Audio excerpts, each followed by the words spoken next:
ก่อนอื่นทั้งหมดขอแสดงความยินดีในการมาของท่านทั้งหลายสู่สถานที่นี้เพื่อศึกษาและปฏิบัติสิ่งที่เรียกว่าธรรมะ Before everything else, I'd like to express my joy and happiness that you have come here to make use of this place in order to study and practice the Dhamma.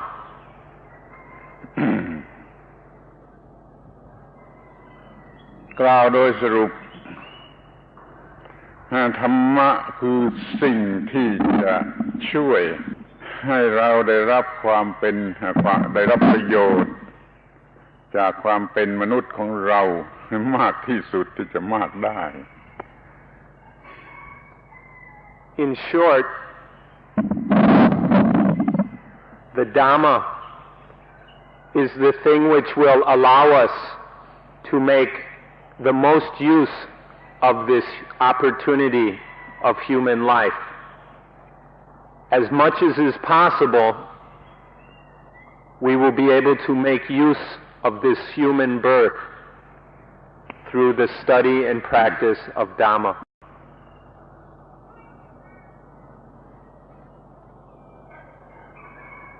ถ้าท่านทั้งหลาย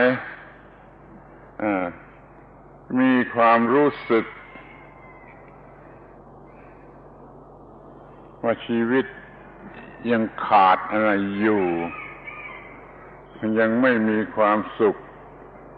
สงบอย่างเต็มที่มันก็จะเป็นการง่ายที่จะศึกษาและปฏิบัติธรรมะ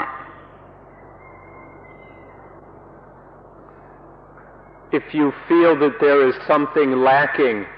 or missing in your lives, or if you feel that your happiness and peacefulness is less than complete, if this is so, then it will be quite easy for you to come to study and practice Dhamma. ถ้าท่านรู้สึกว่ามีความพอใจในชีวิตถึงที่สุดไม่มีความทุกข์ไม่มีความลำบากอะไรแล้วมันก็ดูจะไม่มีประโยชน์อะไรที่จะศึกษาธรรมะ If you think that your life is perfectly and completely wonderful, that you are completely and totally satisfied with everything,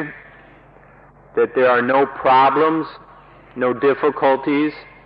no frustration, no dukkha. If this is the case, then there is no point in you studying the Dhamma. อย่างน้อยที่สุด ก็ควรจะทดสอบ ดูว่าเรามีความยุ่งยากลำบากใจเกี่ยวกับเรื่องของความรักความโกรธความเกลียดความกลัวความวิตกกังวลอาลัยอาวรณ์อิจฉาริษยาหวงหึงเหล่านี้เป็นต้นบ้างหรือไม่ At a minimum, we should at least take a look and check out our lives and see how much we are experiencing the following kinds of difficulties, how much the following things are making our lives rough. These things are love, anger, hate, fear, worry, envy, jealousy, possessiveness, selfishness. How much are these things causing problems in our lives? This is something we ought to all take a look at. อย่างน้อยท่านควรจะ คำนวณดูสักนิดหนึ่งว่าถ้าชีวิตของเราไม่ถูกรบกวนด้วยสิ่งเหล่านี้ความรักโกรธเกลียดกลัวเป็นต้นนี่ไม่รบกวนนี่มันจะ ดีวิเศษ น่าพอใจหรือไม่ You ought to be able to make a little bit of a guess and see what life would be or what life is like when it is not disturbed by these things such as love, hate, fear, anger, jealousy, etc. How peaceful and blissful would life be free of these things? You ought to take a look at this also. ถ้าเป็นที่แน่นอนว่าท่านประสงค์จะมีชีวิตที่เป็นอิสระจากสิ่งรบกวนเหล่านี้ทั้งหมดแล้วมันก็เป็นการง่ายที่จะศึกษาและปฏิบัติธรรมะ If you are certain that you would like to have a life free of these disturbances, love, hatred, anger, fear, etc. If you are certain of this, then it will be very easy for you to study and practice the Dhamma. ขอให้ท่านสังเกตดูเองว่ามันยากลำบากสักเพียงไร เมื่อสิ่งที่น่ารักมาเราไม่ต้องการจะรักเนี่ยมันลำบากเท่าไรที่จะห้ามไม่ให้รักหรือสิ่งที่น่าโกรธมายั่วให้โกรธมันยากลำบากเท่าไรที่เราจะบังคับตัวไม่ให้โกรธหรือที่จะบังคับตัวไม่ให้เกลียดไม่ให้กลัวไม่ให้วิตกกังวลอาลัยอาวรณ์เป็นต้นนั้นมันยากลำบากสักเท่าไร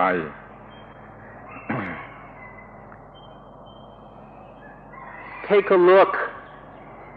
and see how difficult it is when a lovely object comes by. See how difficult it is to control oneself so we don't fall in love with that thing.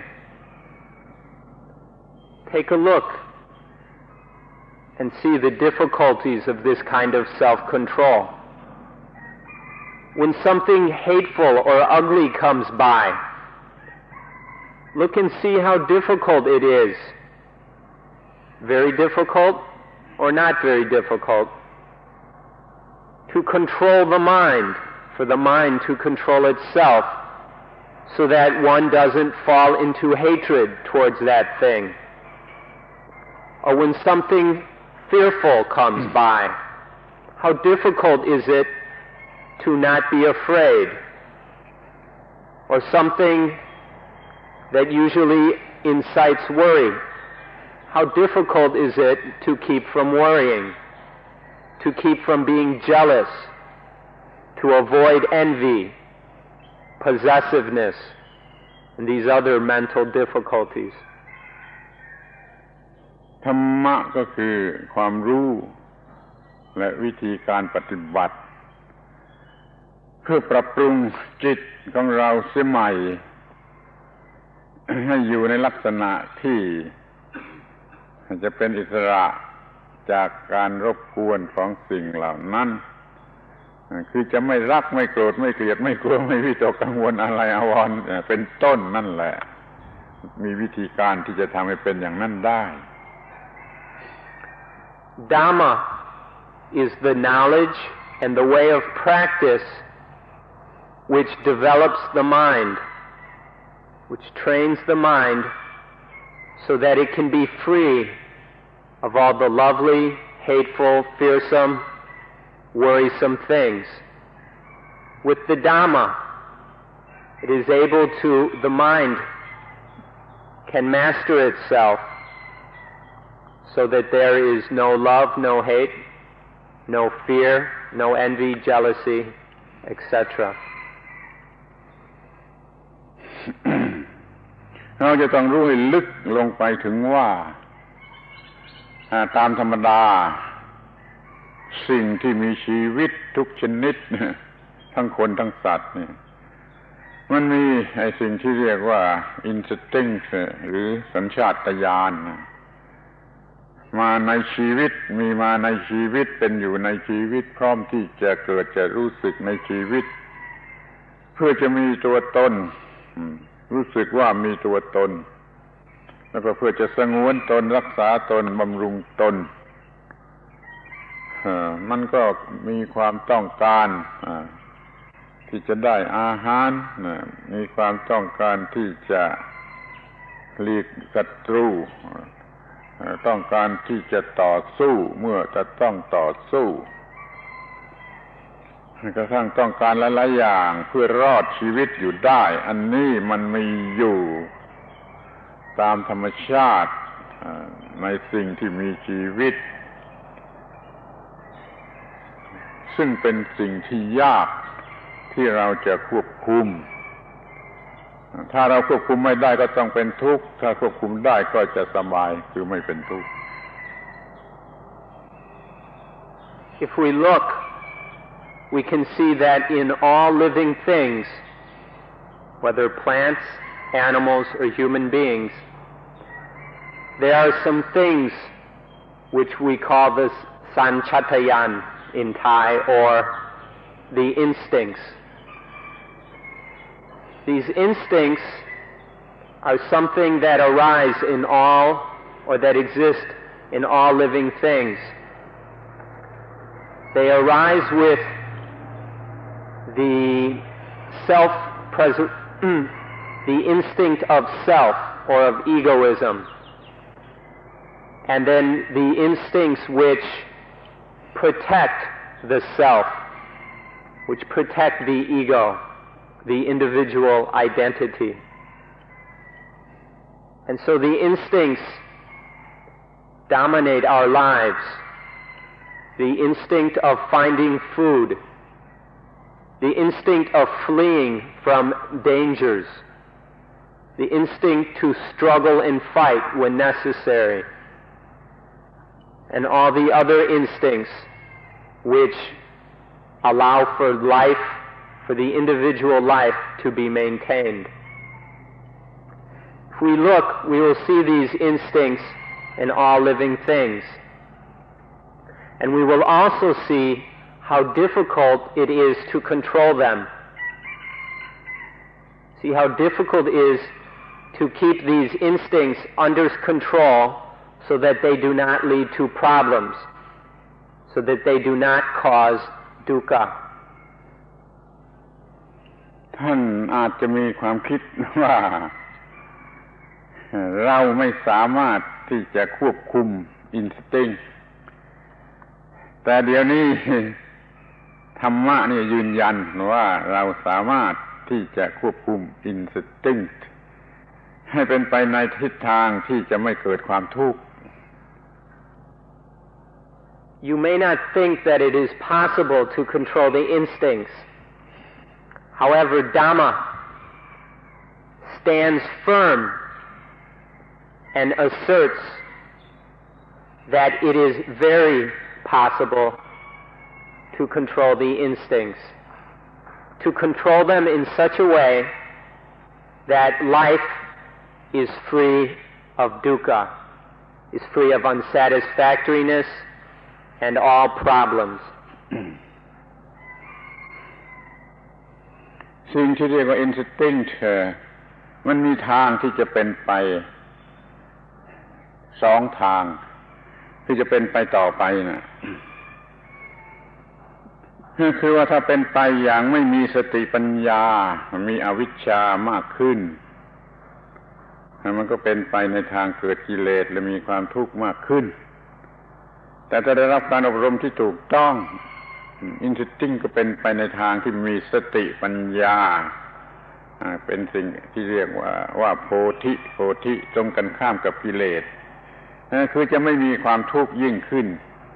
จนกว่าจะไม่มีความทุกข์เลยเนี่ย อันอินสติ้งเนี่ยมันเป็นกลางๆอยู่ตรงกลางยกตัวอย่างเช่นเราจะมีความรู้สึกว่ามีตัวตนเรารู้สึกว่าเรามีตัวตนแต่ถ้าเราบังคับไม่ได้มันเห็นแก่ตนมันเป็นเห็นแก่ตนมันก็เป็นกิเลสเป็นความทุกข์แต่ถ้าเราบังคับได้เราสงวนตนพัฒนาตนให้เป็นโพธิให้รู้ยิ่งขึ้นไปแล้วมันก็ไม่ต้องเป็นทุกข์และมีความสุขเราจะต้องรู้จักกระทำให้อินสติ้งเนี่ยเป็นไปในทางที่จะเป็นโพธิอย่าเป็นไปในทางที่จะเป็นกิเลส It is very, very important to understand that these things which we call the instincts are neutral. The instincts themselves are neutral. However, they can develop in two different ways or directions. The first direction, the most common one, is where they develop in the direction of defilement. This is because sati, panya, mindfulness and wisdom are lacking. When mindfulness and wisdom are not present, the instincts are not kept under control and they develop in a defiled way. This leads to dukkha. But it doesn't have to be that way. If there is sati panya, mindfulness and wisdom, then the instincts can be mastered and controlled so that they do not lead in the direction of dukkha. Take, for example, egoistic feeling, or feeling that there is an individual entity. If there is no mindfulness and wisdom, this feeling turns into selfishness. This selfishness is very defiled and leads to all sorts of problems and dukkha. But that's not necessary. If this basic egoistic feeling is kept within limits and bounds, then it can be developed in a direction of enlightenment, of bodhi. When the instincts, for example, this egoistic feeling, are preserved and developed in an enlightened way, then there is no dukkha and problems are avoided. This is very important to know that the instincts are in themselves neutral. It's a matter of whether they are out of control or in control, whether they develop in a defiled way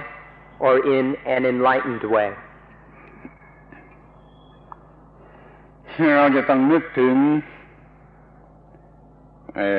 ระบบปฏิบัติที่เรียกว่าสมาธิภาวนาหรืออานาปานสติภาวนาที่ท่านได้รับการสั่งสอนอบรมเพราะนั่นแหละเป็นวิธีการอันหนึ่งที่ดีที่สุด ที่เราจะควบคุมให้อินสติ้งดำเนินไปในทางที่ถูกต้องเพราะว่าอานาปานสติภาวนานั้นทำให้เรามีสติมากปัญญามากสัมปชัญญะมากสมาธิมากพอที่จะใช้ควบคุมอินสติ้งนั่นจึงนึกถึงระบบนี้ก่อนว่าจะศึกษาและปฏิบัติเพื่อใช้ในการควบคุมอินสติ้งให้เป็นไปแต่ในฝ่ายโพธิอย่าได้เป็นมาในฝ่ายกิเลสเลย When we talk about the instincts, it leads us to think of or recall a system of practice which we call meditation, or in particular, anapanasati, the mindfulness of breathing meditation that you have been learning and practicing during this retreat. Anapanasati is one method of mental development.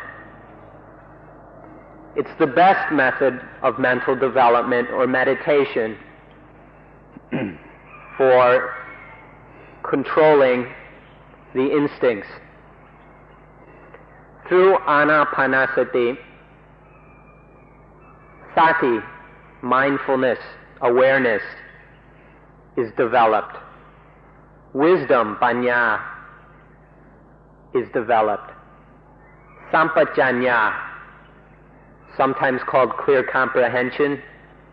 other times called wisdom in action. This is developed. And also samadhi, the one-pointed, focused mind, is developed.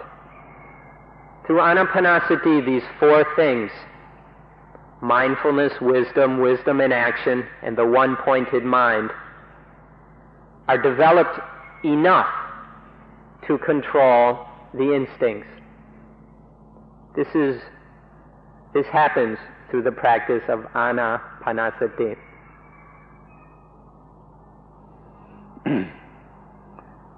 ทีนี้การศึกษาของเราพุทธศาสนาเนี่ยตั้งต้นที่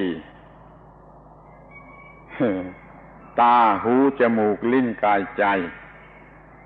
ท่านทั้งหลายจึงต้องรู้สึกตัวอยู่ดีว่าเรามีตาหูจมูกลิ้นกายใจอันนี้เป็นจุดตั้งต้นที่เราจะต้องศึกษาจะต้องรู้จักจะต้องควบคุมนี่เรามีข้างในคือตาหูจมูกลิ้นกายใจถ้ามีข้างนอกคือรูปเสียงกลิ่นรสโผฏฐัพพะธรรมารมณ์มันเป็นของคู่กันเป็น6คู่นั่นน่ะมันคือไอ้ปัญหาหรือว่าตัวชีวิตที่มันจะเป็นปัญหายกตัวอย่างคู่แรกคือตามันก็คู่กันกับรูปพอรูปมากระทบตามันก็เกิดวิญญาณทางตามันมีตาแล้วก็มีรูปแล้วมีวิญญาณทางตา3อย่างนี้ถึงกันเข้าเรียกว่าผัสสะอันนั้นเป็นจุดสำคัญที่สุดเป็นจุดสำคัญที่สุดถ้าควบคุมไม่ได้อินสติ้งจะต้องเป็นไปในทางกิเลสถ้าควบคุมได้อินสติ้งจะเป็นไปในทางของโพธิคือมันไม่มีปัญหาเราจะควบคุมจิตให้ได้ในขณะผัสสะเราจึงต้องมีไอ้สิ่งที่สำคัญที่สุดคือสติปัญญาสัมปชัญญะสมาธิอย่างเพียงพอมาใช้ในขณะอันสำคัญที่สุดคือขณะแห่งผัสสะจะรู้หลักสำคัญส่วนนี้ไว้ก่อน So in this practice of learning to control the instincts so that they do not go in a defiled direction but rather in an enlightened direction, we begin our study of Buddhism with the eyes, ears, nose, tongue, body, and mind, with the 6 sense organs. This is where we start our study. We start with the eyes and the sights, the forms that are seen, the ears and the sounds that are heard, the nose and odors that we smell, the tongue and tastes which we taste, the body and the tactile sensations, and the mind and mental objects. There are these 6 inner sense organs and 6 external sense objects. They come in pairs. There are 6 pairs like this. These sense pairs, sense bases, external and internal and external, are where the problems of life arise. So we begin our study with these. Let's take the example of the eye and a form. There's the I and a form. And then they come into relationship with each other. When that happens, consciousness arises. This is based on the eyes, so we call it eye consciousness. There's the eye, the form or sight that is seen. They come into relationship, and then eye consciousness arises. When these three things come together, we call that phassa, or contact. This contact is very important. We have to be aware of it if we want to solve our problems. Through the practice of anapanasati, we develop mindfulness and wisdom so that they can be there at that point of contact. Every time one of these contacts arises, there is mindfulness of that contact and wisdom regarding it. And there will also be sampajanya, wisdom in action, right there. And the mind will be samadhi, one-pointed and clear regarding that contact. If these four things are present at the contact, whether it is eye contact, ear contact, nose, tongue, body, or mind contact, whichever one of these 6 kinds of contact, if there is sati, panya, sampajanya, and samadhi, then the instincts will develop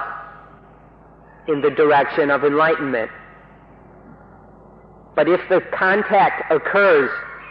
without mindfulness, without wisdom in action, and without a clear one-pointed mind, then the instincts will go in a defiled direction, leading to problems and dukkha. This is why we begin our study with the sense organs, the eyes, ears, nose, tongue, body, and mind.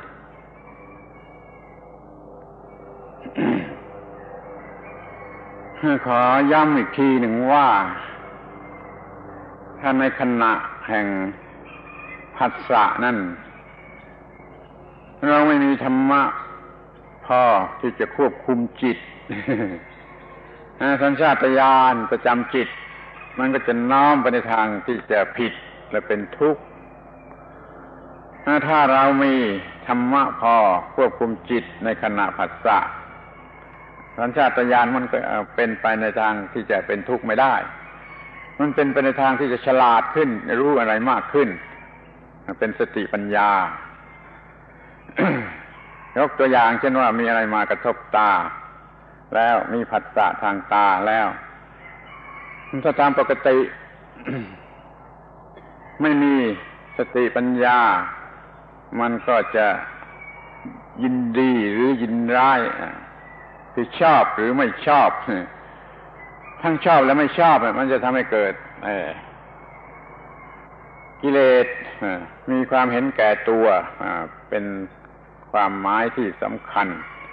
เกิดกิเลสเป็นความโลภความโกรธความหลงแล้วก็มีความทุกข์ถ้าเรามีสติฝึกไว้ดีมากพอสติเอาปัญญามาที่ฝึกไว้ดีมากพอมาเผชิญหน้า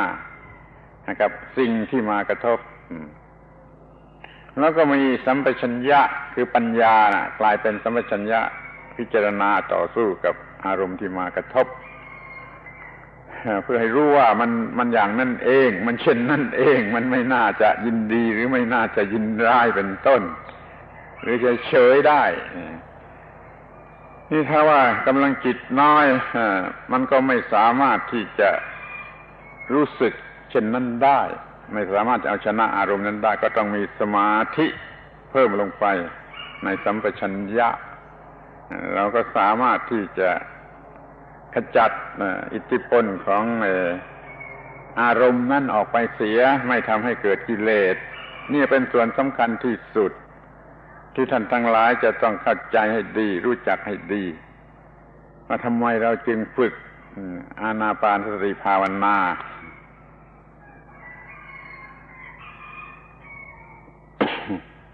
That was a long one. ย้ำอีก I'd like to stress that this, at the moment of contact, when an external sense object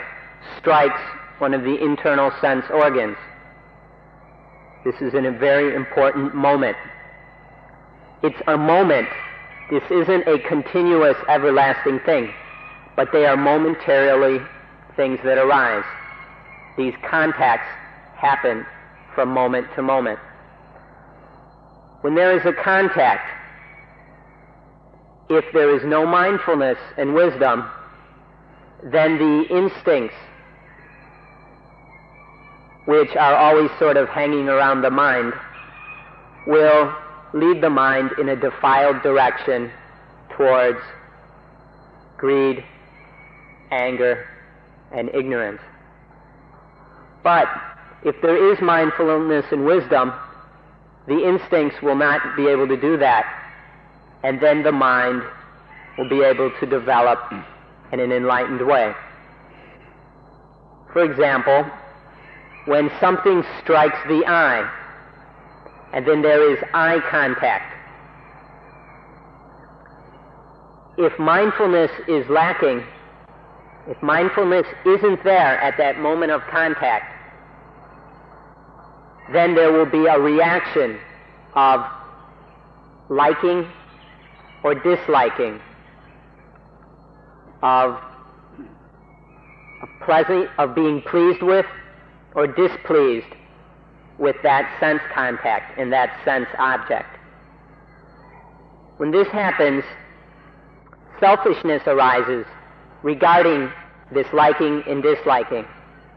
And when there is this germ of selfishness, a seed of egoism, then it develops into greed or lust, anger and hatred, ignorance, stupidity, which lead us into dukkha and fill our lives with problems.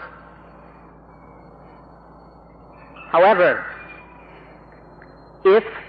when something strikes the eye, at that moment of eye contact, there is mindfulness governing, covering, controlling, dominating that eye contact, then it will bring wisdom to that contact. This wisdom will be able to function. It will be wisdom in action in order to prevent any problems from arising. Mindfulness will draw on the store of wisdom that has been gained through life and apply the necessary wisdom in that specific situation, that specific eye contact. And then problems will be avoided. The defilements of greed, anger, and ignorance will not arise. Now, if the mind doesn't quite have enough strength or energy to do this, then samadhi, the one-pointed, focused, unified mind, needs to be developed so that the mind has enough energy to be mindful and to apply wisdom to the situation. When these four things are covering the contact, then the mind continues to go and develop in an enlightened way, building and developing more and more wisdom and being more skillful in the use of these four things. ดังนั้นขอให้สังเกตให้เห็นว่าในขณะแห่งผัสสะนั่นเอง สัญชาตญาณจะถูกบังคับให้เป็นไปในทางไหนคือเป็นไปในทางผิดทางเลวมาเกิดกิเลสหรือเป็นไปในทางถูกให้เกิดโพธิท่านก็รู้อยู่แล้วว่าถ้าเกิดกิเลสมันก็คือความทุกข์ทั้งนั้นถ้าเกิดโพธิก็เป็นไม่มีความทุกข์หรือดับทุกข์ทั้งนั้น มันจึงมีความสำคัญที่จะต้องเป็นผู้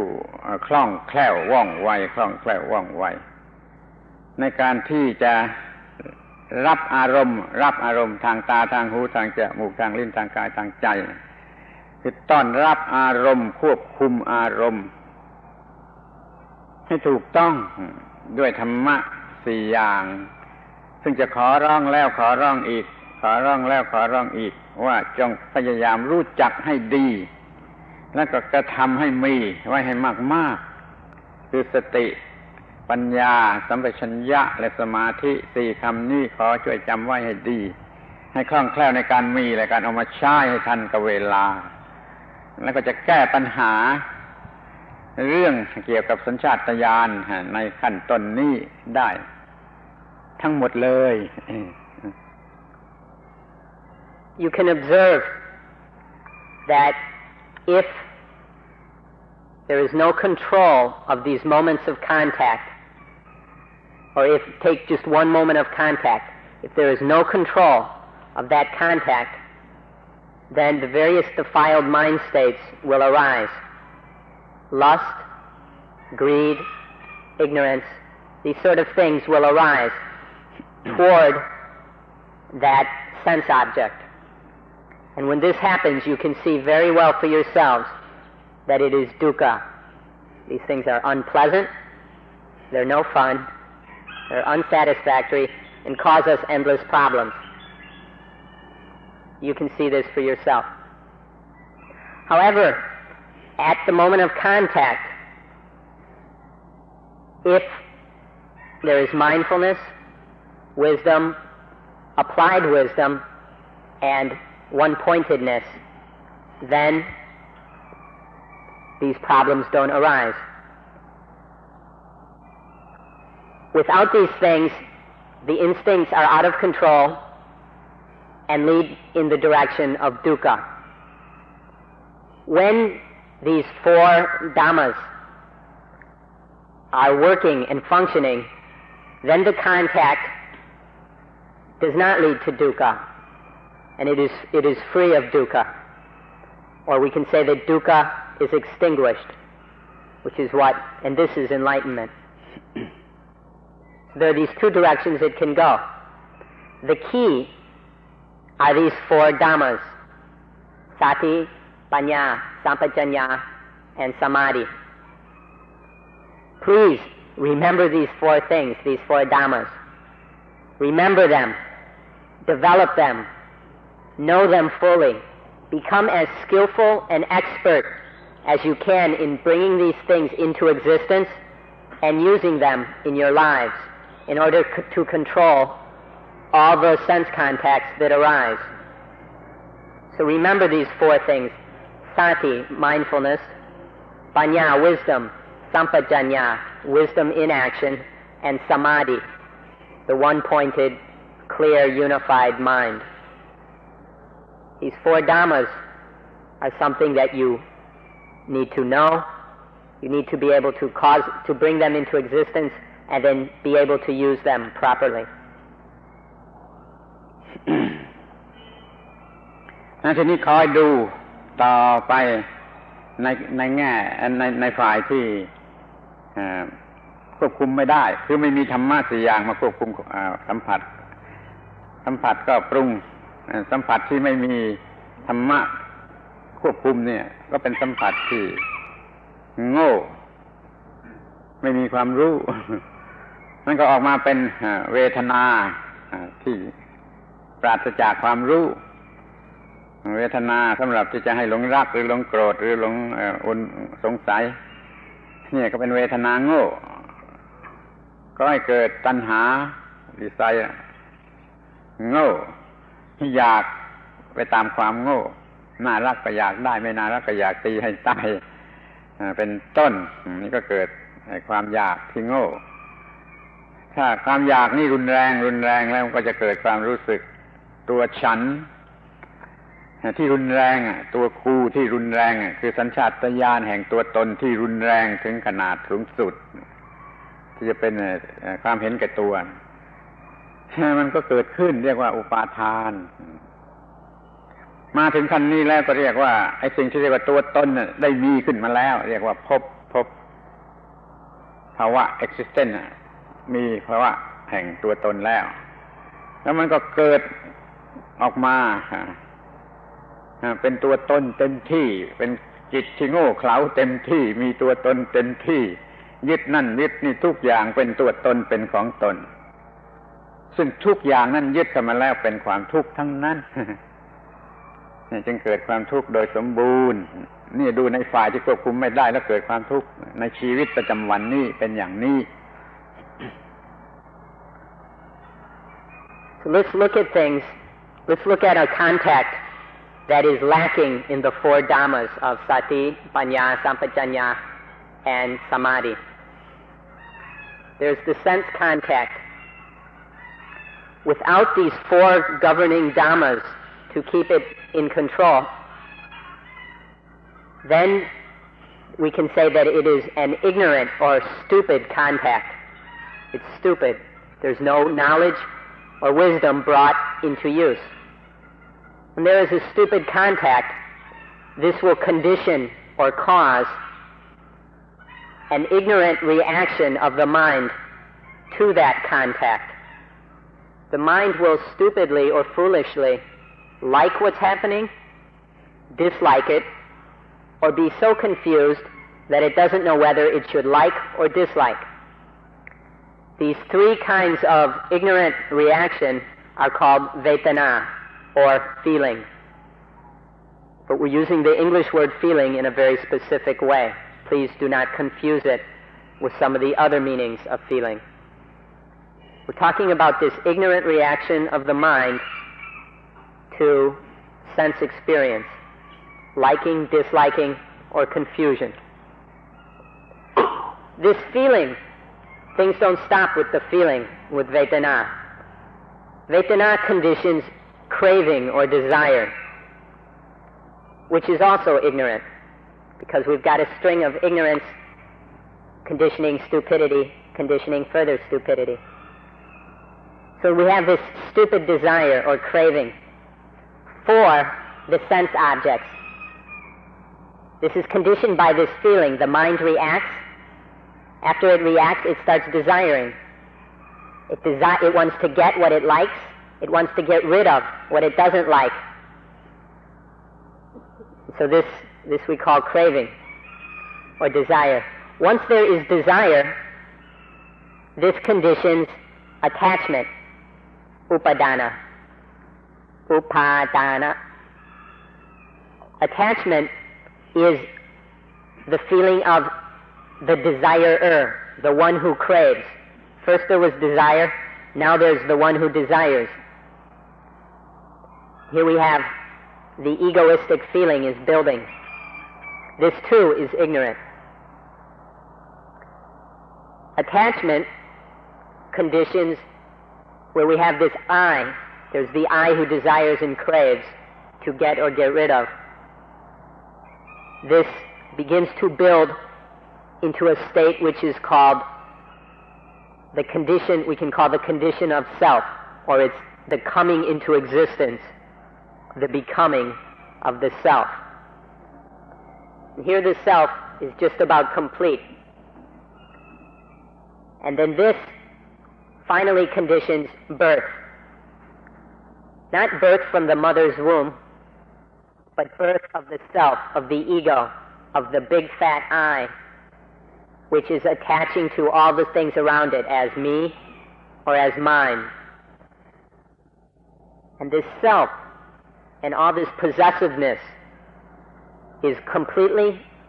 and utterly dukkha. In everything that the mind,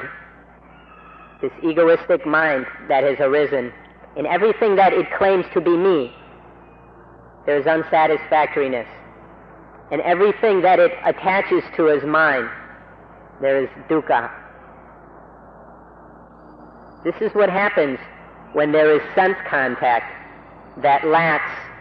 the four dhammas we've been talking about: mindfulness, wisdom, wisdom in action, and the one-pointed mind. This points out the importance of developing these four dhammas and are able to avoid this ignorant development, this defiled progression which leads to dukkha.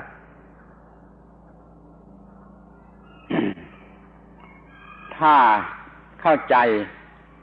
อย่างที่พูดมาท่านจะเข้าใจได้เองว่าการเกิดจากท้องแม่นั้นเป็นการเกิดทางกายยังไม่มีเส้นเป็นการเกิดทางกายทางวัตถุทางวัตถุธาตุจนกว่าเมื่อไร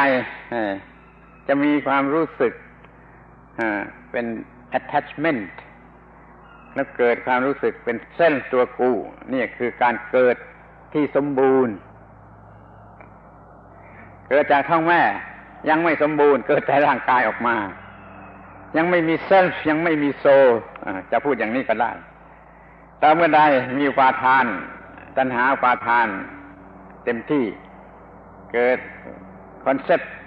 ว่าเซลฟ์นี่มันจึงจะมีเซลฟ์หรือมีโซลต่อไปนี้ก็จะมีปัญหาคือว่ามันจะมีความทุกข์ถ้าเราควบคุมไว้ได้ไม่เกิดเซลฟ์ตัวตนซึ่งเป็นของมายา delusive illusive มายาไม่ได้มีตัวจริงแต่มันมีความรู้สึกรุนแรงเหมือนกับว่ามีตัวจริงเราจึงรู้สึกว่าเรามีเซลฟ์หรือเรามีโซลตามความรู้สึกของเราไอ้เซลฟ์หรือโซลนั่นคือตัวปัญหาถ้าควบคุมจะได้ไม่เกิดความรู้สึกขึ้นมาก็ไม่มีปัญหาอะไรจะไม่มีความทุกข์เกิดความรู้สึกเป็นเซลฟ์หรือเป็นโซลเมื่อไรก็จะต้องมีความทุกข์และมีปัญหาฉะนั้นเรามีวิธีที่จะควบคุมไม่ให้เซลฟ์หรือโซลคอนเซ็ปต์นี่เกิดขึ้นในจิตใจก็ยังคงปกติยังไม่เป็นกิเลสยังมีความสงบสุขอยู่ตามสมควรนี่ขอให้เข้าใจสิ่งที่เรียกว่าเซลฟ์หรือโซลนั่นเป็นเพียงมายาIf you understand what's been said, then you will understand that birth doesn't just refer to what happens when we leave our mother's womb. That kind of birth is only material or physical birth. It is only the birth of the material elements that make up life or make up human life. But at that physical birth, the ego or the self, or the soul if we wish, has not yet been born. It is just physical birth. But as was described, there is an ignorant process, the defiled path, which leads to the birth of the self. It is only when the self is born that we can say that birth is complete, because then there is both physical birth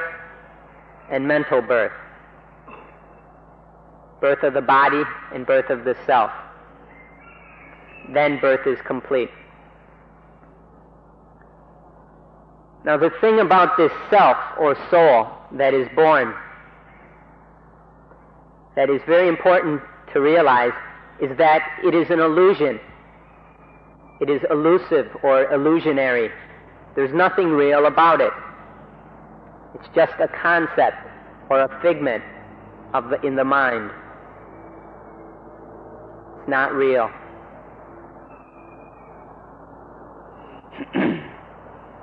ที่นี่ก็จะขอให้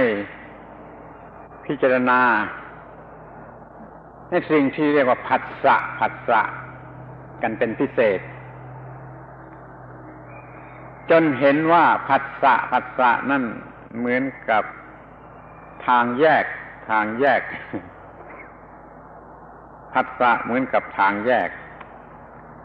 The moment of ผัสสะเหมือนกับทางแยกอันหนึ่งอินสติ้งมันจะไปทางกิเลสเป็นกิเลสและมีปัญหามีความทุกข์ถ้าทำถูกต้องอินสติ้งก็จะเป็นไปทางโพธิรู้ทำความถูกต้องแล้วก็ไม่มีความทุกข์มันจึงเป็นทางแยกในชีวิต ทีนี้ท่านจะต้อง ดูสังเกตรู้ได้ด้วยตนเองว่าวันหนึ่งเรามีผัสสะกี่ครั้งท่านเองวันหนึ่งมีผัสสะกี่ครั้ง เท่ากับว่ามันเกิดทางแยกขึ้นมาสำหรับให้เดินให้เลือกเดินเท่านั้นครั้งถ้าเราเดินผิดเลือกเอาผิดเรื่อยมันก็เกิดเป็นความเคยชินสำหรับความผิดสะสมไว้ในส่วนลึกของจิตใจนี่ความเคยชินที่จะผิดก็มากขึ้นถ้าเราเดินถูกเลือกทางเดินถูกเป็นโพธิก็เหมือนกันแหละมันจะสร้างความเคยชินที่จะเป็นโพธิคือถูกยิ่งขึ้นไปเป็นสองชนิดกันอยู่ดังนี้ แต่เดี๋ยวนี้ในธรรมดาตามปกตินี่เราไม่ได้รู้ไม่มีความรู้ข้อนี้ยังไม่มีใครเคยสอนให้แก่เราความรู้ข้อนี้ก็ไม่ได้ติดมาแต่ในท้องมารดาเราจึงมีการทำผิดคือเดินไปฝ่ายกิเลสกันจนเป็นนิสัยจนเป็นการเคยชินเร็วมากที่จะทำผิดเราจึงรักจึงโกรธจึงเกลียดจึงกลัวจึงวิตกกังวลอาลัยอาวรณ์อิจฉาริษยาได้อย่างเร็วที่สุดเพราะความเคยชินมันมีมากนี่คือตัวปัญหาซึ่งจะต้องจัดการ So the birth of the self or the soul that is different from physical birth, this is the problem. This is our problem. Because with this birth of the self or soul, then there is attachment. There is grasping and clinging to all sorts of things as me and as mine, which is purely illusion. None of this is real. If we genuinely understand the process leading up to this point, to the birth of the self, then we'll see that there is no real self involved. But the self is just a deluded concept or idea in the mind. Now the point leading up to that, you can see that patsa, the moment of contact, is the fork in the road. At patsa, there is the possibility of going in one of two directions. And it's the choice or the direction that one follows at that fork in the road which governs whether there will be dukkha or freedom from dukkha, whether there will be problems or not. At the moment of patsa, if there is no wisdom, mindfulness, wisdom in action, and one-pointedness, i.e. if there is ignorance,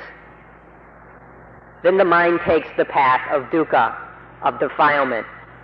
and falls into states of mind such as lust, anger, and delusion. As this path is taken over and over again, it becomes a well-worn path. Each time one goes in this direction, one becomes more and more familiar with it, which increases the odds of following this path later. So this tendency can develop to go in this ignorant direction. This tendency, this familiarity with ignorance, can develop to the point where it's a habit, the habit of stupidity, where mindfulness, wisdom in action, and one-pointedness are missing. That's one fork in the road, the fork that leads to dukkha, or the direction. But the other path is the path of enlightenment. Rather than ignorance, it is governed by knowing and wisdom, by poti or bodhi. It is the enlightened way. And so at the moment of contact of sense experience, then the mind doesn't fall into this egoistic grasping at things as I, as mine, and as myself. So this illusion of the self or soul does not arise. And then all the problems that are caused by this illusion do not arise as well. And so there's freedom from all these problems and freedom from dukkha. So come to study and understand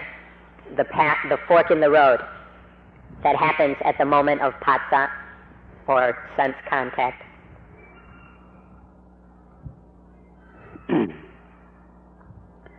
ขอย้ำอีกครั้งหนึ่งว่าขอให้ท่านสังเกตจนเห็นว่าขณะแห่งผัสสะนั้นเป็นเหมือนกับทางแยก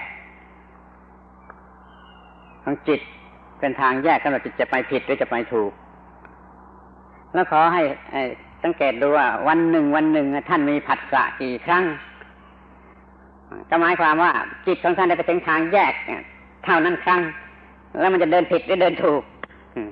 ส่วนใหญ่มันก็ต้องถือว่าเดินผิดเพราะไม่รู้เรื่องนี้คือปล่อยไปตามสัญชาตญาณปล่อยไปตามอินสติ้งมันก็ผิดมันก็ไปเกิดรักไม่รักชอบไม่ชอบจนเกิดกิเลสวันหนึ่งมันมีทางแยกเกิดขึ้นในจิตใจกี่ครั้งแล้วถ้าจำนวนของผัสสะคือทางแยกเราจะมีปัญหาหนักอยู่ที่ตรงว่าเมื่อเกิดเป็นทางแยกขึ้นมาจิตจะเดินไปทางไหนถ้าเราฝึกธรรมะ4อย่างนั่นไว้พอจิตจะเดินไปในทางถูกโดยสัญชาตญาณจะเปลี่ยนไปในโพธิเดินไปทางถูกถ้าไม่มีธรรมะ4อย่างนั้นมาควบคุมสัญชาตญาณก็จะเปลี่ยนมาเป็นกิเลสจะเดินทางผิดและโดยอันนี้จะเป็นชีวิตธรรมดาสามัญของคนเราทั่วไปทุกคนในโลกนี้คือจิตมันเลือกเดินไปตามสัญชาตญาณที่ไม่มีความรู้อะไรก็ไปเอาตามกิเลสจนมีกิเลสเป็นพื้นฐานกันไปหมดมีความรักโกรธเกลียดตัวอย่างที่กล่าวมาแล้วถ้าเราไม่สนใจตรงนี้เป็นพิเศษเมื่อวันหนึ่งเราเผชิญกับทางแยกสองทางนี้กี่ครั้งมีผัสสะกี่ครั้งเดี๋ยวทางตาเดี๋ยวทางหูเดี๋ยวทางจมูกทางลิ้นทางกายทางใจล้วนแต่เป็นผัสสะมีผัสสะกี่ครั้งก็เท่ากับเผชิญกับทางแยกเท่านั้นครั้งแล้วจะเดินผิดหรือเดินถูกแล้วจะรู้ได้เองว่าเรากำลังอยู่ในสภาพอย่างไรมีปัญหามากอย่างไรมีความทุกข์มากอย่างไรต้องเห็นความจริงข้อนี้กันเสียก่อนLike to stress further the importance of contact of this fork or split in the road. Observe in your own lives. Observe each and every day. Take today, for instance. For each of you, observe today how many times you come to this fork in the road. How many times does sense contact happen for you today? How many times? Do you know? Find out how many times you come to this fork in the road. And then observe whether you go the right way or the wrong way. Observe this. Are the defilements, the mental defilements, are they just let go of, allowed to run out of control and drag the mind along in a way of greed, anger, hatred, fear, worry, and all these other unskillful mind states which lead to dukkha? Is this the way that is followed? Do we develop this familiarity with this defiled path? Does it become a habit, a tendency? If we look around us in the world, watching TV, reading the newspaper, whatever, we'll see that this path is the common one. This is the path that is most often followed in the world today. The defiled path where the instincts are out of control. But observe in your life this fork in the road. See how many times the wrong way is followed and how many times the right way is followed. See each time that one comes to the path or to the fork in the path in one's mind. One chooses the defiled way or the enlightened way, where the 4 dhammas of mindfulness, wisdom in action, and one-pointedness are able to govern and master the instincts, so the mind goes in an enlightened way which leads to freedom from dukkha and ultimately the utter cessation of dukkha. So don't overlook these moments of contact, these sense experiences that are happening who knows how many times each day. See them today. How many times do they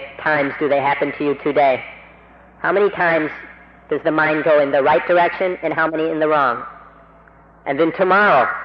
and the day after, each and every day, see how many times you come to this fork in the road. And develop these 4 dhammas so that familiarity with the defiled path weakens and diminishes, and one comes to follow the enlightened path more and more. See this in your own minds,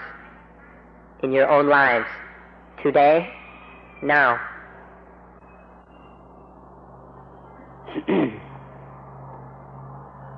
ทีนี้เราจะดูต่อไปที่พูดมาแล้วในกรณีประจำวันที่ต้องเผชิญอารมณ์ต้องต่อสู้อารมณ์ต้องเอาชนะอารมณ์ที่ทางสองแพร่ง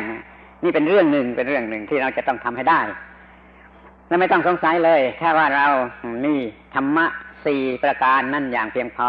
ฝึกไว้ดีแล้วจากอานาปานสติเรามีธรรมะ4ประการนั่นซึ่งจะเรียกในภาษาไทยธรรมดานี่ก็เรียกว่า4เกลอคือไปด้วยกันทั้ง4ต้องไปด้วยกันทั้ง4ขาดไม่ได้มีสติเมื่อมีอารมณ์กระทบไปเอาปัญญามาแล้วปัญญาเป็นสัมปชัญญะแล้วก็มีสมาธิเพิ่มกำลังให้แก่สัมปชัญญะเพิ่มจนชนะอารมณ์นี่เป็นเรื่องเหตุการณ์ประจำวันธรรมดาสามัญของทุกคน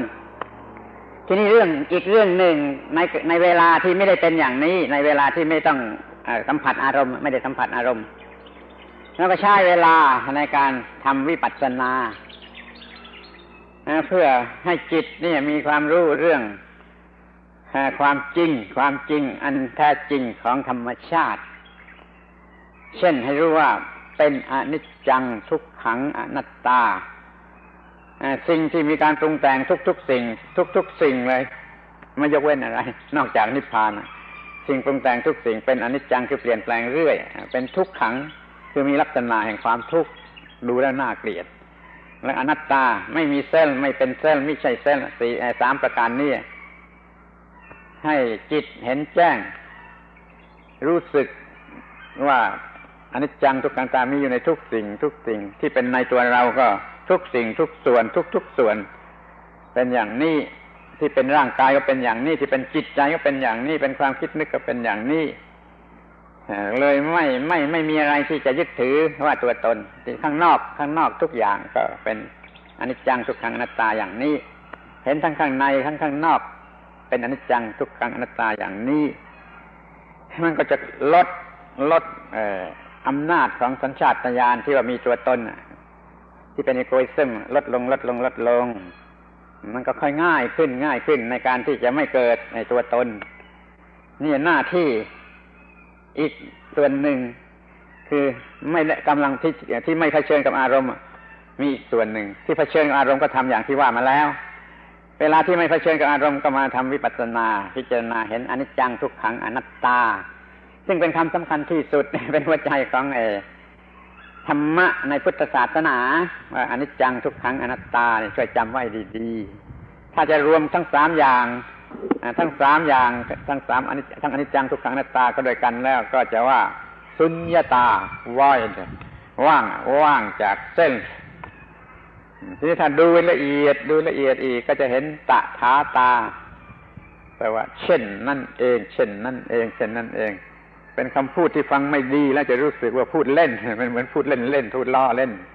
แต่เช่นนั่นเองเป็นคำที่สำคัญที่สุดที่เห็นธรรมะสูงสุดเห็นธรรมะถึงที่สุดแล้วก็จะเห็นเช่นนั่นเองของสิ่งทั้งปวงนี่จะต้องฝึกให้เห็น absolute truth ความจริงสูงสุดของสิ่งทั้งปวงว่าเช่นนั่นเองอยู่เป็นประจำที่สัญชาตญาณที่ว่ามีตัวตนก็ลดอำนาจลงจนจะไม่เห็นอะไรว่าเป็นตัวตนนี่มันก็ง่ายเมื่อมีอารมณ์มากระทบมันก็จะไม่ค่อยจะเกิดความเห็นเป็นตัวตนคือจะไม่ค่อยเกิด attachment มันจะปล่อยไปตามความถูกต้องถ้าเรามีหน้าที่2อย่างคือเมื่อมีอารมณ์มากระทบเป็นผัสสะต้องใช้4ธรรมะนั้นแก้ไขที่ฝ่ายที่ว่าไม่มีอารมณ์มากระทบอยู่ตามปกตินี่ก็พิจารณาให้เห็น อนิจจังทุกขังอนัตตารวมกันแล้วเป็นเห็นสุญญตาลึกลงไปก็เห็นตถาตาตถาตาเนี่ยทำอยู่อย่างนี้ทำอยู่อย่างนี้เนี่ยเป็นชีวิตที่ว่าเต็มไปด้วยธรรมะปฏิบัติที่มันถอนขึ้นซึ่งสัญชาตญาณแห่งตัวตนมันอาจจะพูดได้ว่า eliminate สัญชาตญาณแห่งตัวตนถูกถอนจนกว่าจะหมดอิทธิพลที่จะมาบังคับจิตนี่เรียกว่าจิตมันหลุดพ้นจิตหลุดพ้นแล้วเป็น emancipated แล้วนี่เราก็สบายสูงสุดอย่างที่ไม่มีคำพูดอย่างมนุษย์ธรรมดาจะพูดคุณ Dhamma offers us two opportunities with which to use life. We've been talking about the first opportunity. That is whenever a sense object strikes one of the sense organs, causing consciousness to arise, whenever one of these sense objects catches the mind, the way to use that opportunity is for there to be mindfulness, wisdom in action, and one-pointedness at that moment of contact in order to govern and control that sense experience. These four things, we can call them four comrades, four Dhamma comrades. Wherever they go, these four comrades have to go together. If one is missing, it's like they're all missing. We need to develop all four of them so that each is sufficient at each moment of sense contact, so that there is mindfulness of the contact, so that enough wisdom has been developed and stored for that contact to be understood. That wisdom in action draws on that store of knowledge and applies the exact wisdom that is necessary to deal with the situation. And where one-pointedness provides the strength and power for the mind to deal with the situation, with each sense contact as it arises. This is the first opportunity of living which Dhamma offers us, to make use of all the sense experiences in a wise, enlightened way, by applying the four comrades of Dhamma that we have been developing and continue to develop in the practice of Anapanasati. This is the first opportunity. Life gives us a second opportunity in which to study and practice Dhamma. These sense contacts are not happening all the time. In between them are moments where we can make use of the second opportunity. We can call this second opportunity vipassana, insight, which means clear seeing things as they really are. So in these moments when there is no sense contact to make use of, then it is a time for vipassana. In vipassana, reality is examined. It is observed until it is seen clearly, until the truth is realized regarding this reality. This is not a matter of rationally or intellectually convincing oneself of anything, nor is it a matter of blind belief in the doctrines of one sect or another. Rather, it is direct intuitive realization of truth, of reality. This is what vipassana is about. The truth revealed in Vipassana is anicca, dukkha, or aniccaṃ, dukkhaṃ, anattaṃ. These three characteristics of all conditioned reality. Everything which has arisen in this world due to causes of any kind or any sort are subject to anicca, impermanence, change or flux. All conditioned things are in a process of ceaseless change. Because of this, all these conditioned things are unsatisfactory. They are dukkha. They can never satisfy in any way. They can never fulfill desires or delight or give us what we want. So they are dukkha. And all these conditioned things, which includes everything in the universe except for one thing. That one thing is nibbana, or in Sanskrit, nirvana. Except for nirvana or nibbana, all things are conditioned. And all these conditioned things are impermanent and unsatisfactory. In addition, they are anatta. In them is no permanent individual entity which can be labeled a self or a soul. These three things, impermanence, unsatisfactoriness, and non-self, are the subjects of vipassana. These are the meditation objects of the clear seeing of reality as it truly is. So in those moments between sense contacts, it's a chance to make use of vipassana. And as these three characteristics of impermanence, unsatisfactoriness, and not self are realized, we can go deeper and deeper in understanding and wisdom. These three characteristics can be summarized as sunyata, voidness or emptiness. Now this voidness doesn't mean physical voidness like in outer space or in a vacuum. We're talking about spiritual emptiness, meaning the emptiness of all egoistic and selfish thoughts. The emptiness, the freedom from, the voidness of any ideas of I, mine, myself. This is sunyata. It's when impermanence, unsatisfactoriness, and non-self are realized in a more profound and penetrating way.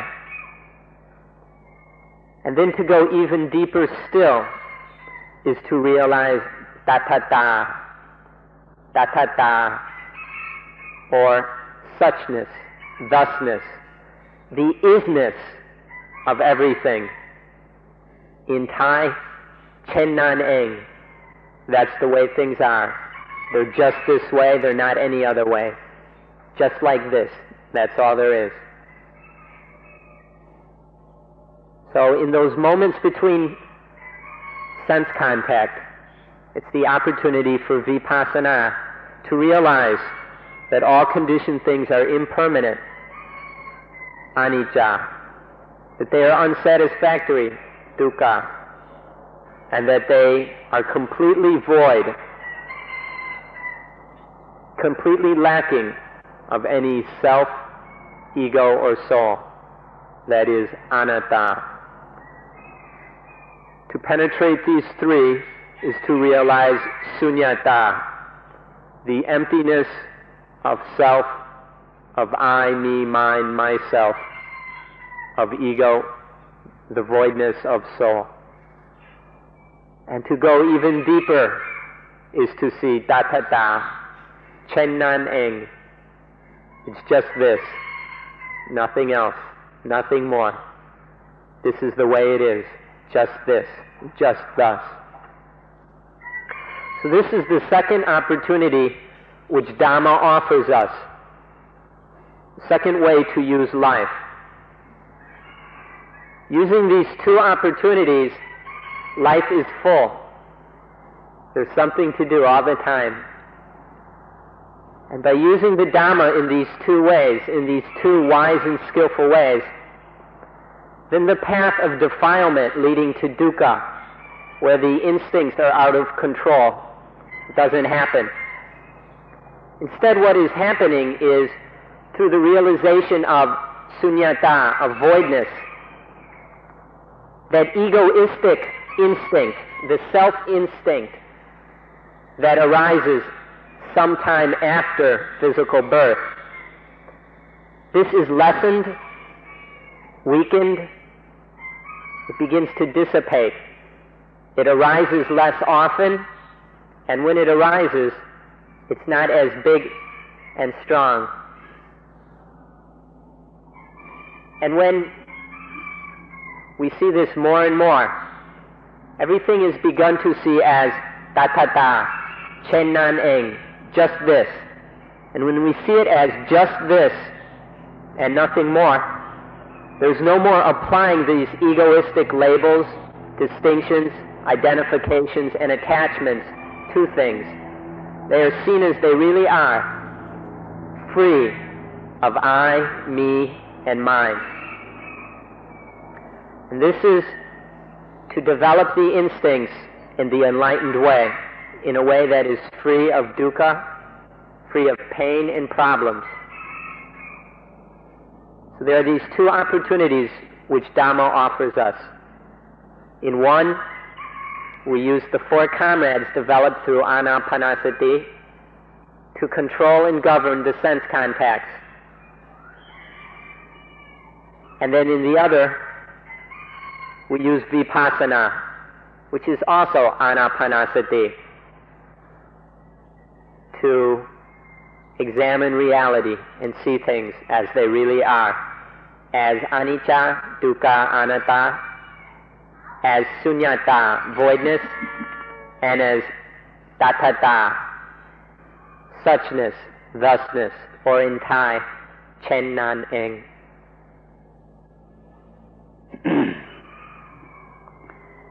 ขอให้มองเห็นคุณค่าของการเห็นตัทตาให้ลึกซึ้ง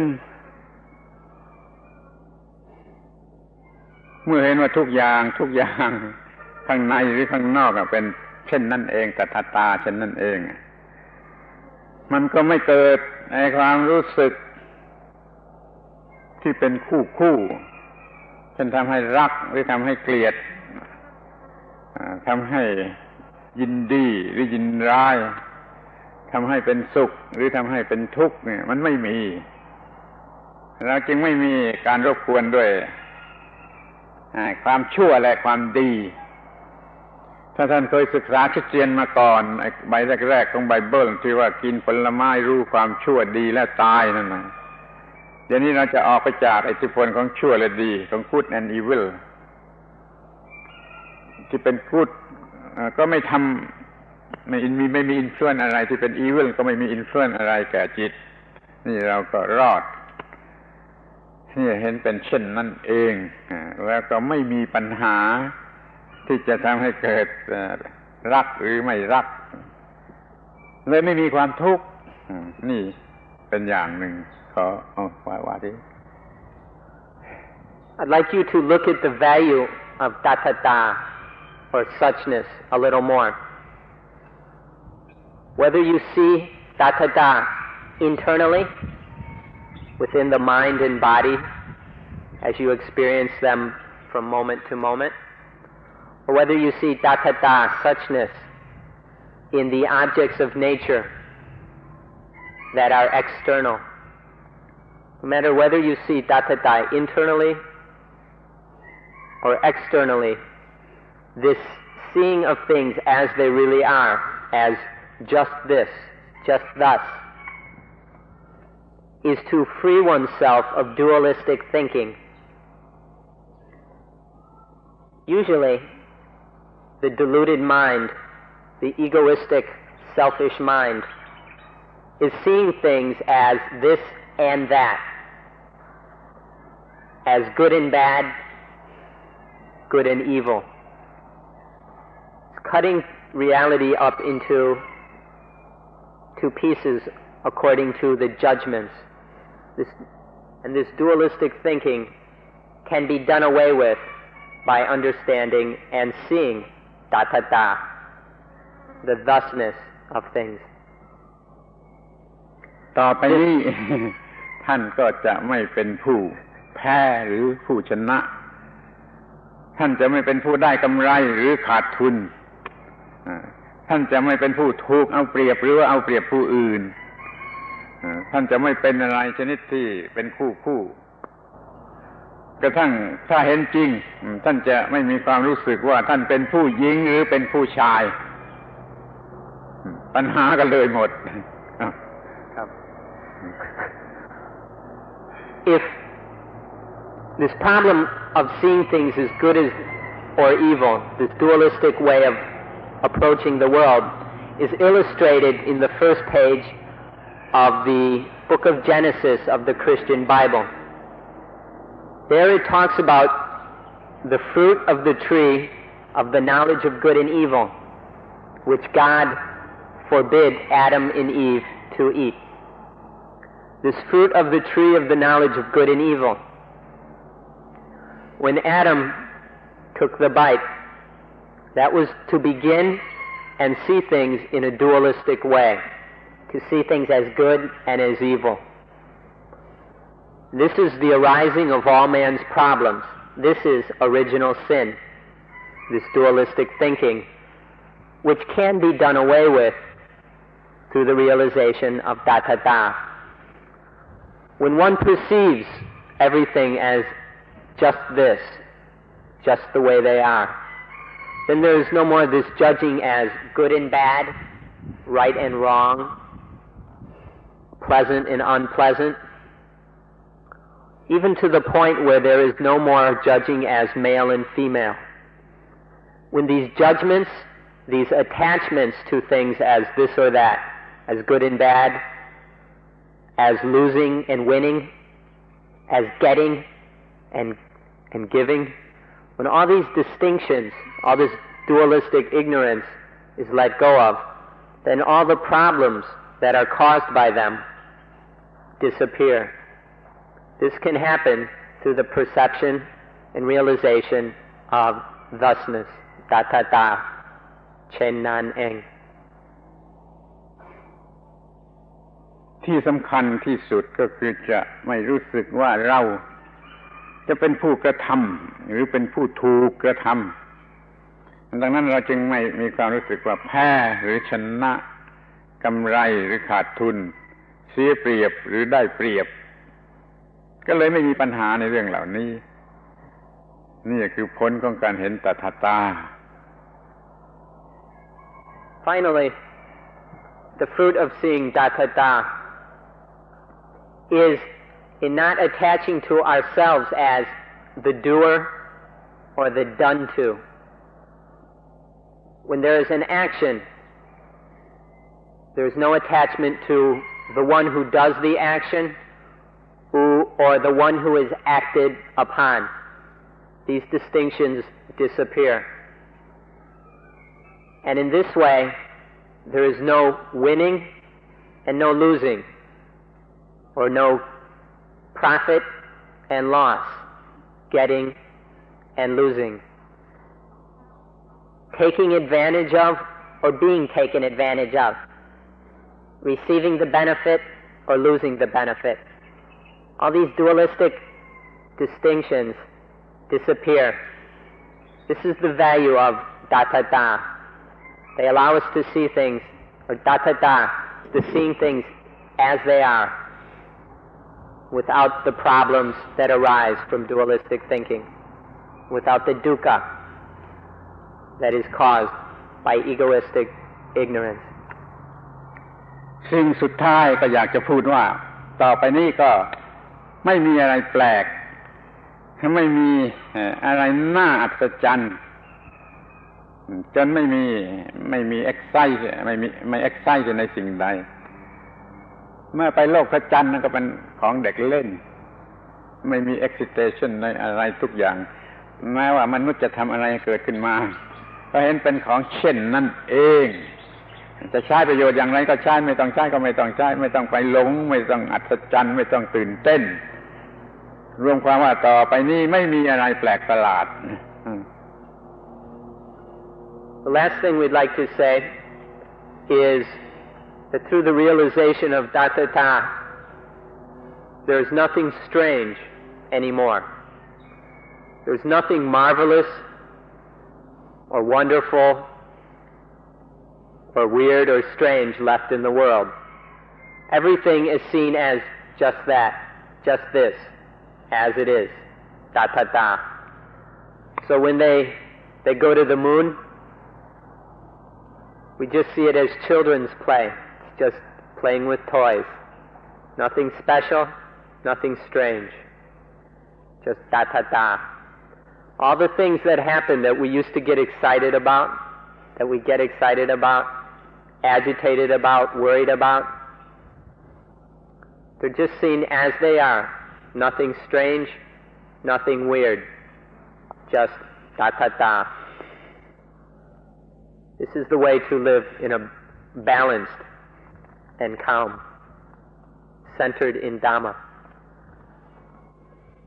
เป็นนั้นว่าเราได้ปฏิบัติถูกต้องแล้วทุกเวลามีอยู่สองชนิดเวลาที่เราเผชิญหน้ากับอารมณ์หรือเผชิญกับโลกเมื่อตาหูจมูกลิ้นกายใจทำงานอยู่นี่เราเผชิญกันอยู่กับโลกเราต้องปฏิบัติให้ถูกต้องอีกเวลาหนึ่งเราไม่ได้เผชิญกับโลกเรามีโอกาสจะคิดจะทำอะไรได้เป็นของตนเองแล้วก็ต้องทำให้ถูกต้องทั้งเวลาที่เราเผชิญกับโลกหรือไม่เผชิญกับโลก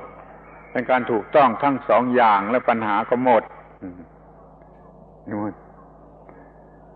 And so this is how we live in the world, or we live correctly all the time from moment to moment, constantly. There are two kinds of time. There are the times or the moments when we meet up with sense objects, where various sense objects collide with the eyes, ears, nose, tongue, body, and mind. This we can call the world. This is meeting the world, being in the world. This is one kind of time, which we have talked about. The other kind of time is when the senses are not functioning. There's a moment of respite when we're not meeting up with the world. This is the opportunity for vipassana. So to use both times fully and well is to practice Dhamma all the time and to live in a wise way which is free of dukkha. ในที่สุดเราก็จะรู้สึกว่าเราไม่มีปัญหาเราไม่มีความทุกข์โดยทางร่างกายก็ไม่มีอะไรเบียดเบียนโดยทางจิตก็ไม่มีอะไรเบียดเบียนโดยทางวิญญาณทางสติปัญญาก็ไม่มีอะไรเบียดเบียนรบกวนเราเป็นผู้มีความสุขชนิดนี้ซึ่งไม่มีคำเรียกในภาษาชาวโลกทั่วไปไม่มีคำเรียกก็เรียกเมาๆกันว่าความสุข แต่มันเป็นความสุขชนิดที่เหนือความสุข เป็นผลเกิดมาจากการปฏิบัติถูกต้องต่อธรรมชาติทั้งปวงSo finally, to live like this is to be free of problems and be free of dukkha. On the physical, bodily level, there's nothing afflicting or harming us. On the mental level, there's nothing afflicting or causing problems. And on the level of mindfulness and wisdom, on the spiritual level, there is also no affliction and no dukkha, no problems. This is the fruit of practicing Dhamma from moment to moment. And when it's like this, when life is lived this way, there is a kind of bliss and calmness and coolness and peacefulness that our vocabulary cannot describe. We don't have a word for it. We drunkenly call it happiness. We apply this word, which we usually use with cheap thrills and various coarse kinds of pleasure. We go and apply this word happiness to something which is very subtle and sublime, the result of living according to Dhamma. So we can use this word happiness in speaking about living on the spiritual level according to Dhamma. But if we use it, please understand that this happiness is not the happiness of the senses of ordinary living. If we want to use this word, understand that it's a kind of happiness that is above happiness, beyond happiness. It transcends happiness. This is what happens when one lives according to Dhamma, when one is free of dukkha, when dukkha has been extinguished. ในที่สุดนี้หวังว่าการปฏิบัติอานาปานสติภาวนาของท่านทั้งหลายคงจะได้รับผลเป็นธรรมะ4ประการนั่นคือสติปัญญาสัมปชัญญะสมาธิสำหรับจะใช้ต่อสู้กับปัญหาทุกชนิดที่จะเกิดขึ้นมาจากสัญชาตญาณที่จะแปลรูปเป็นกิเลสได้ทุกอย่างทุกประการในชีวิตประจำวันขอให้ท่านประสบผลอันนี้ซึ่งเป็นจุดหมายของพระพุทธศาสนาและขอยุติการบรรยายในวันนี้เพียงเท่านี้ Finally, I hope that all of you are benefiting from the practice of Anapanasati. That through this practice, through this development, you are building, strengthening, and increasing the 4 Dhamma comrades of Sati, mindfulness, awareness, Panya, wisdom or knowing, Sampajanya, wisdom in action, wisdom being used to meet a specific situation, and Samadhi, the one-pointed unified mind. That these 4 comrades will be used to keep the instincts within line, so that whenever there is sense contact, that these 4 comrades will enable us to deal with the problems of life which arise at sense experience. The arising of the mental defilements when the instincts are out of control can be met with through these 4 comrades. So I hope that you are developing these things and benefiting from your practice of Anapanasati. On this note, I request that we finish today's talk. Thank you.